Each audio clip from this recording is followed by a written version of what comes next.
কুমিল্লা বিশ্ববিদ্যালয়ে অনির্দিষ্টকালের জন্য বন্ধ ও হল ছাড়ার ঘোষণার প্রতিবাদে বিক্ষোভ মিছিল করেছে শিক্ষার্থীরা।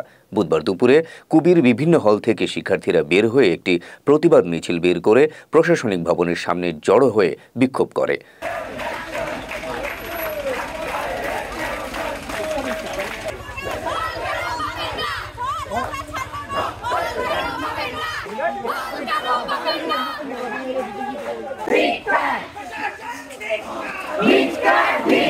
এ সময় হল না ছাড়ার ঘোষণা দিয়ে শিক্ষার্থীরা বলেন, কুমিল্লা বিশ্ববিদ্যালয় সহ সারা দেশের বিভিন্ন বিশ্ববিদ্যালয়ের সাধারণ শিক্ষার্থীদের উপর যে ধরনের হামলা চালিয়েছে তার বিচার করতে হবে।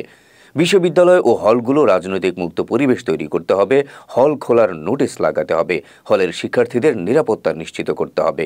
এর আগে বুধবার বিশ্ববিদ্যালয়ে ৯৮তম জরুরি সিন্ডিকেট সভায় উদ্ভূত পরিস্থিতির কথা বিবেচনা করে বিশ্ববিদ্যালয় ও হল বন্ধের এই সিদ্ধান্ত নেওয়া হয়। বিশ্ববিদ্যালয়ের উপাচার্য অধ্যাপক ডক্টর এএফএম আব্দুল মঈন বিষয়টি নিশ্চিত করেছেন। সিন্ডিকেট সভার সিদ্ধান্ত অনুযায়ী অনির্দিষ্টকালের জন্য বিশ্ববিদ্যালয়ের একাডেমিক কাজ বন্ধ থাকবে। বিশ্ববিদ্যালয়ে শিক্ষার্থীদের যে ৫টি আবাসিক হল আছে সেগুলো বুধবার বিকেল ৫টার মধ্যে ছাড়ার নির্দেশনাও দেয়া হয়।